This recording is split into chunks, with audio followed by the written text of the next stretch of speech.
Berdoa dimulai. Berdoa selesai. Ya. Terima kasih anak-anak semuanya untuk kehadirannya ke kegiatan pada pagi hari ini. Jadi kita di sini akan melaksanakan kegiatan konseling kelompok, gitu ya. Konseling kelompok adalah upaya bantuan yang diberikan dari guru BK pada konseling atau anggota kelompok dengan cara format kelompok.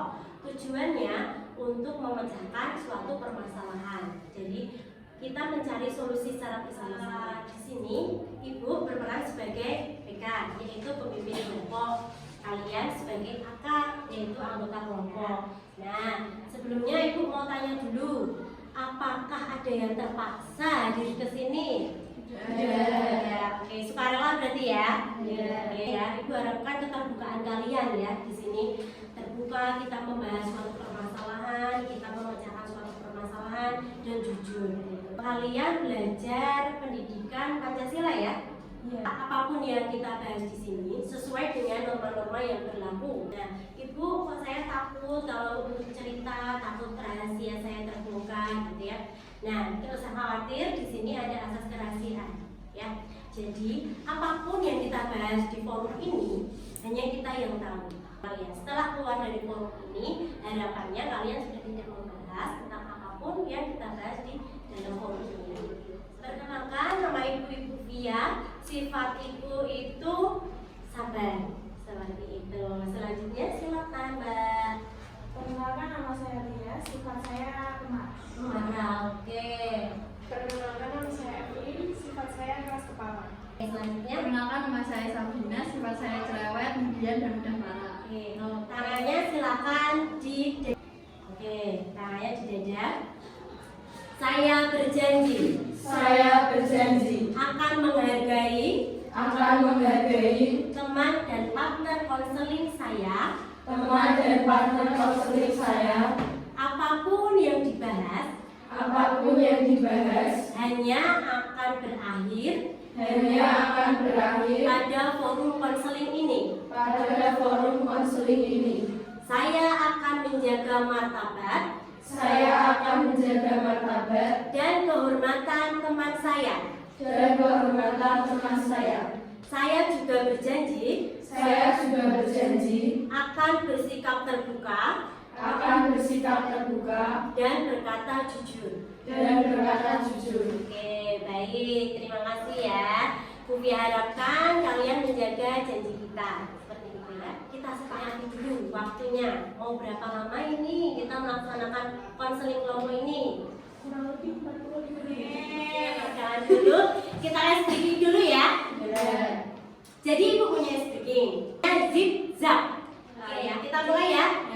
Zip zap. Zip, Siap. Zip zap. zip, Zap. zip, Ayo lebih cepat. zip, Zap. Zip. Zap. zip.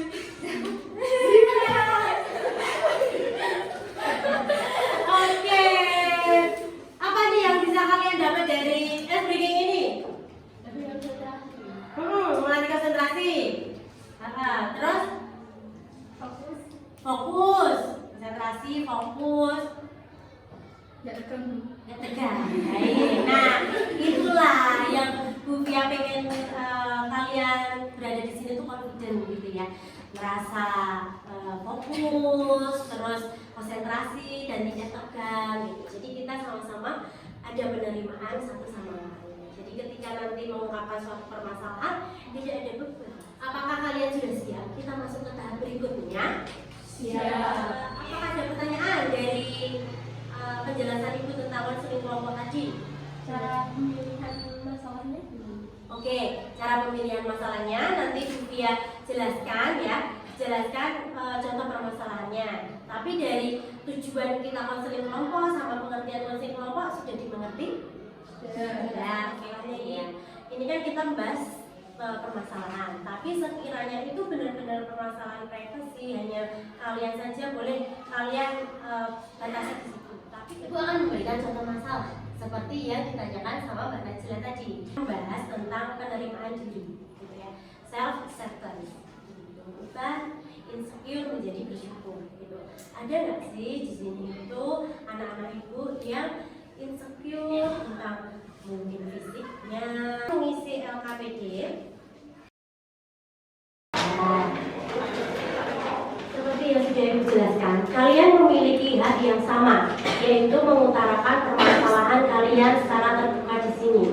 Nah, nanti secara kesepakatan kita bahas satu permasalahan yang akan kita ambil. Dari mulai Mbak Tias dulu permasalahannya. Masih insecure tentang fisik sama insecure tentang pertemanan. Pertemanan dan fisik ya. Oke, baik. Mbak Evelyn? Kalau saya insecure-nya tentang fisik dan keluarga. Fisik dan keluarga. Baik. Karena Tujuan kita di sini adalah memecahkan permasalahan kalian, mencari solusinya. Ada yang tahu ini apa?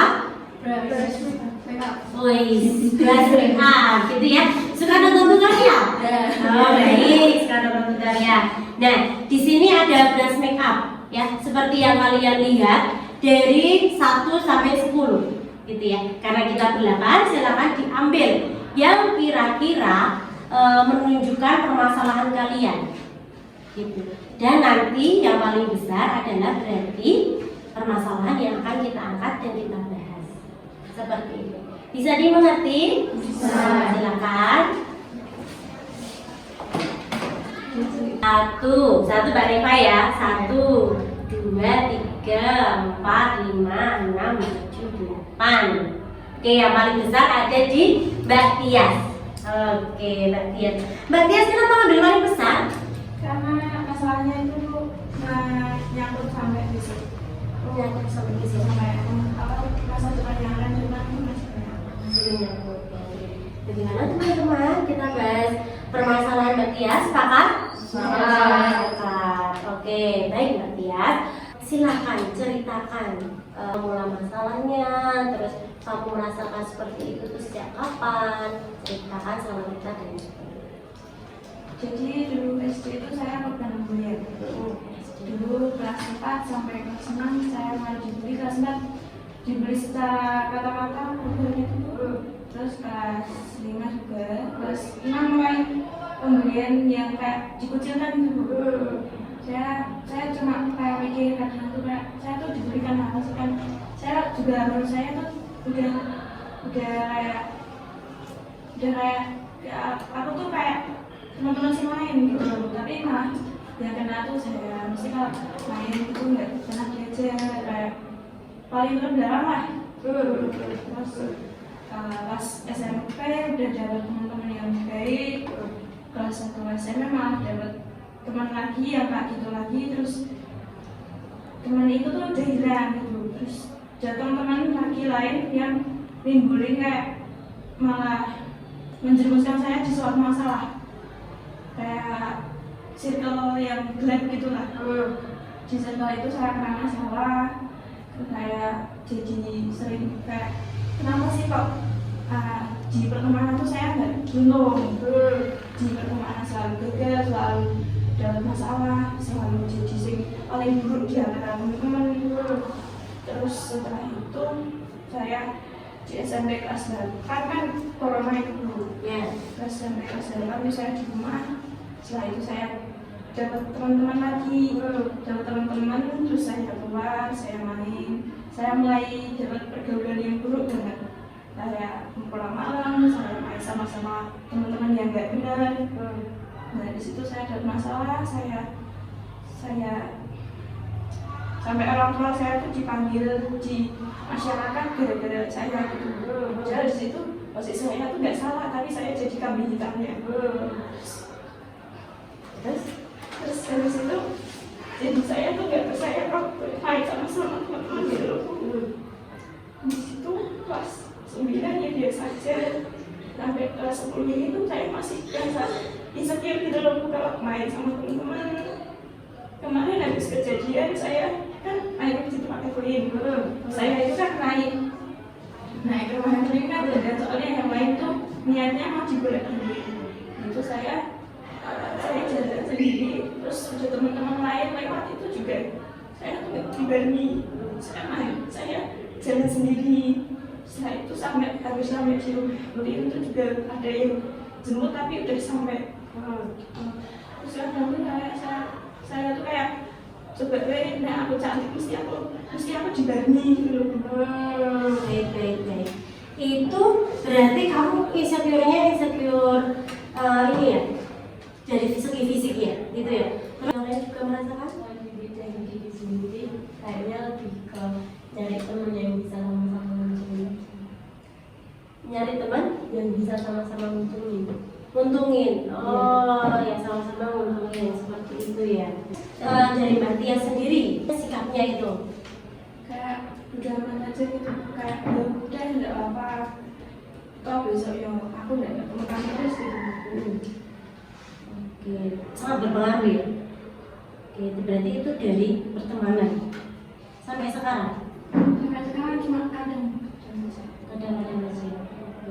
Memang kalau misal cantik gitu memang terlihat unggul gitu di kelas kalian. ya enggak sih, tapi kayak cantik itu mesti atau apa gitu, tergantung sama orang-orang yang mau. Nah, pengennya Mbak Tia seperti apa? Pengennya tuh Harapannya? setara gitu loh, semuanya itu kayak kayak belajar gitu. Oke, nggak ada perbedaan ya, semuanya sama rata. Gimana? Ada tanggapan? Ya emang kalau ada yang saya cantik gitu, saya juga mikirnya saya gitu. Gitu ya? Iya, mikirnya saya gitu. Tapi di sisi lain juga saya mikir, oh mungkin sifat saya ada yang nggak disukai sama mereka, terus membuat mereka tuh nggak nyaman, terus jadi gitu. Menurut saya Lebih introspeksi gitu ya. Bayangkan Mbak Tias itu tertidur. Nah, tertidur terus Mbak Tias itu bermimpi Mbak Tias menjadi versi diri Mbak Tias yang terbaik dari segi fisik, dari segi dari segi keluarga. Harapannya Mbak Tias, apa yang Mbak Tias lakukan di masa depan? Mau jadi teman Mau jadi teman yang baik sekaligus berbuat baik juga ya. Berarti tidak akan berbuat seperti orang lain nanti itu ya. Nah, ternyata nih Mbak Tias itu hanya mimpi. Selamat pagi Mbak Tias, semangat ya menjalani hari. Setiap orang itu punya permasalahan masing-masing. Ya Mbak Tias, Bufia yakin Mbak Tias itu bisa melewati ini. Ya, kalau ini masih ada semua, masih ada. Tidak pernah apa-apa dengan fisik kan? Tidak, menerima kan? Nah, itu power dari Mbak Tias, dari segi keluarga. Ada yang ingin memberikan masukan kepada Mbak Tias? Oke, Mbak Najla. Mungkin kalau terjadi masalah kayak gitu tuh bisa jadi karena kurangnya komunikasi juga sama orang lain.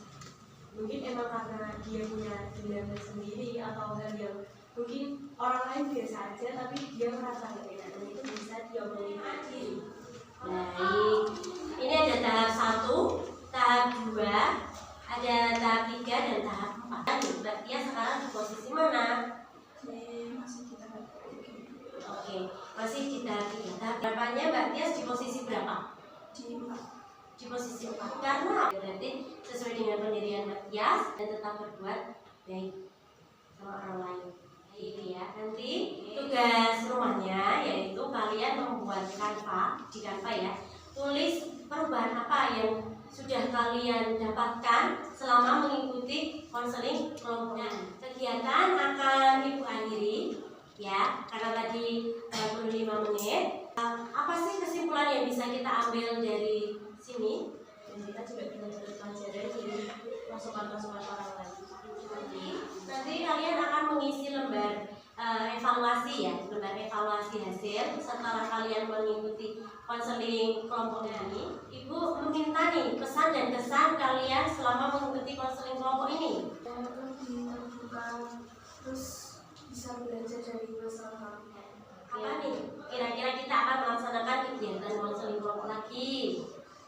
Minggu depan dari dan waktu. Nah, tadi kita sudah mengawali dengan doa.